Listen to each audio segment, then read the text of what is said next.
Et salut tout le monde, alors on se retrouve aujourd'hui pour le premier épisode de la saga Ces jeux pas comme les autres. Alors pour les plus anciens de la chaîne, vous savez particulièrement que c'est pas le premier épisode, en fait c'est le 8e. Seulement le dernier épisode il est sorti en 2013 et je trouvais que cela foutait un petit peu mal de faire un épisode 8 avec 7 à 8 ans d'intervalle. J'ai donc décidé de repartir sur des bases tout à fait normales, tout à fait saines et on repart sur un premier épisode et plus tard je réenregistrerai au fur et à mesure les anciens épisodes sur Steamboat Chronicle, sur Animal Crossing, Chibi Robo, etc., etc. Alors, pour ceux qui ne savent pas ce qu'est le concept de ces jeux pas comme les autres, c'est très simple, comme le titre l'indique, c'est d'enregistrer tout simplement des jeux qui sont un petit peu différents des autres de par le gameplay, un petit peu différents également des autres par le style graphique ou encore par l'ambiance. Voilà, c'est des jeux qui sont un petit peu des ovnis dans l'univers vidéoludique. Alors, pour ce premier épisode, j'ai intitulé le pire jeu de Nintendo, quand même avec un point d'interrogation. Il s'agit de Doshin the Giant. Alors pour moi c'est loin d'être le pire jeu, mais j'ai intitulé cette vidéo le pire jeu de Nintendo simplement déjà pour garder un petit peu l'effet de surprise, mais c'est surtout aussi parce que c'est un peu ce qui ressort dans les tests vidéoludiques sur la presse papier, sur la presse en tout cas internet, et aussi de l'avis de beaucoup de joueurs en général. C'est un jeu qui a quand même été assez détesté. Alors c'est quoi le style de ce jeu? C'est simplement un god game, un jeu de dieu, entre guillemets, comme l'avait pu le faire Peter Molyneux pour Black and White. C'est un jeu qui est sorti en 99 sur le N64DD, et si je dis pas de bêtises, il était offert avec la console 64DD, et ensuite il a été relifté sur GameCube en mars 2002, puis il est sorti en septembre 2002 en Europe. Par contre, c'est une exclu pour l'Europe et le Japon, puisque les États-Unis avaient un jeu qui s'appelait Cubivore, qui fera d'ailleurs aussi partie des vidéos Ces jeux pas comme les autres, parce qu'il est complètement barré aussi ce jeu. Alors le scénario de Doshin, est-ce qu'il y a vraiment un scénario dans Doshin the Giant? Oui, globalement on est ce gros géant jaune un petit peu badaud qui se trouve sur l'île Barudo et qui a pour mission d'aider les villageois à construire des bâtiments. De mémoire il y a 4 tribus, les rouges, les bleus, les jaunes et les verts. Le jeu est temporellement divisé en jour et nuit, alors en sachant qu'on ne peut pas jouer la nuit, c'est des parties de 30 minutes à chaque fois, et une fois que le coucher du soleil se met en place, on est directement redirigé le second jour. Le but du jeu, c'est que les tribus construisent 5... Non, attendez, j'ai une grosse bêtise. 15 monuments d'amour ou de haine. Alors pourquoi des monuments d'amour ou de haine? Parce que Doshin peut se transformer en Jashin. En fait, c'est la théorie du bien et du mal. Doshin, le gentil géant jaune, et Jashin, le méchant géant rouge. Ils ont tous les deux leurs particularités. Le géant jaune, Doshin, a la particularité de terraformer le jeu. Donc on peut faire des montagnes, on peut faire des rivières, on peut faire des océans, porter des arbres, porter les villageois, etc., etc. Et donc faire des actions du bien qui engendreront des cœurs qui nous feront grossir, grandir et qui nous permettront également donc de faire ces fameux 15 monuments. Et ensuite on a Jashin, le méchant géant, qui lui permet d'écraser le sol, de tuer les villageois, d'envoyer des boules de feu, mais également de voler. Jashin est d'ailleurs particulièrement plus facile à diriger que Doshin parce que sa capacité à voler permet d'être beaucoup plus rapide.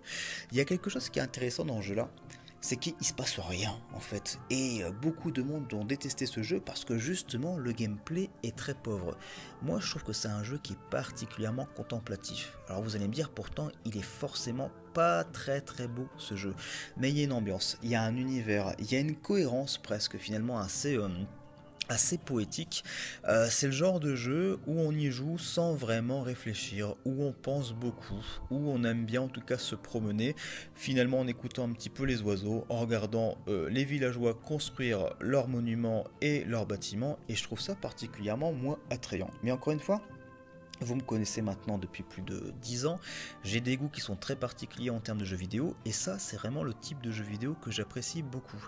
Il n'est pas dénué de défauts, je comprends bien pourquoi pas mal de personnes ne l'ont pas aimé. Déjà, principalement par l'ergonomie du jeu, la maniabilité.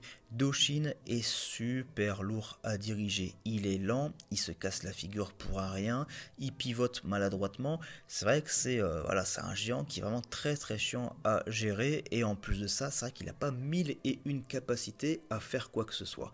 Par contre, il y a un petit élément qui fait vaciller le jeu, qui donne en tout cas une tournure un petit peu plus, comment dire, dynamique, c'est qu'il y a des effets météorologiques. C'est-à-dire que parfois, dans le jeu, sans prévenir, il y a une tornade qui vient d'un coup d'un seul, des volcans qui naissent des montagnes, je crois aussi qu'il y a des cyclones, voilà, donc ça permet aussi de donner un coup beaucoup plus dynamique au jeu et de donner un petit peu de stress également à l'intérieur de ce monde tout à fait paisible. D'ailleurs, c'est là où on trouve clairement l'utilité de Jashin, le géant de la haine, parce que ses pouvoirs de feu et le fait de pouvoir écraser le sol lui permet également de faire partir les tornades, de faire partir les volcans, etc., etc. Donc il y a quand même, comme dans Black and White, une philosophie du bien et du mal, mais vous voyez, en étant quelqu'un malin, en étant dans le côté du mal, on peut également faire le bien pour sa population. Donc on grandit, on grossit, on devient même gigantesque dans ce jeu, on ne voit d'ailleurs plus que les pieds de Doshin ou de Jashin quand on reçoit trop d'amour ou trop de haine, c'est d'ailleurs assez compliqué de jouer à ce moment-là, parce qu'on voit plus du tout rien à l'écran. Encore une fois, c'est un jeu qui est très particulier, c'est un jeu qui est vraiment très apaisant, d'autres l'ont trouvé très frustrant, voire carrément déprimant, et ça je veux bien le comprendre aussi, parce que c'est vrai que l'ambiance sonore est très bizarre, quasiment pas de musique, quelques bruits de singes, quelques bruits d'oiseaux, voilà, c'est assez réducteur, mais encore une fois, je trouve qu'il réside une atmosphère très particulière. Je vais vous expliquer comment j'ai découvert ce jeu en même temps. J'ai découvert ce jeu par un 100% console dans lequel il y avait une petite anecdote, voilà, il y avait quelques photos.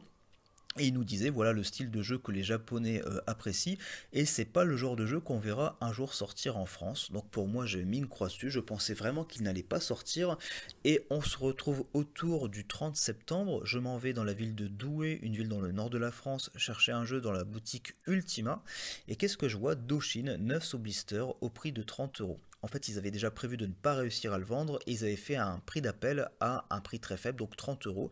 J'ai acheté le jeu. Malheureusement, ma mère voulait absolument aller chez une amie avant de rentrer chez nous, donc j'ai lu et relu la notice.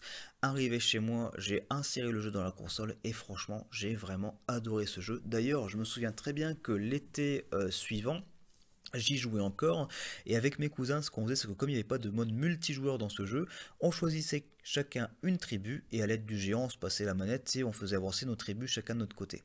Je vais pas vous spoiler le jeu, parce que le scénario est très bizarre et je voudrais vous le laisser découvrir, mais sachez qu'il y a quand même une tournure assez dramatique dans ce jeu, et je trouve qu'encore une fois, ça renforce le côté parfaitement poétique, tout simplement.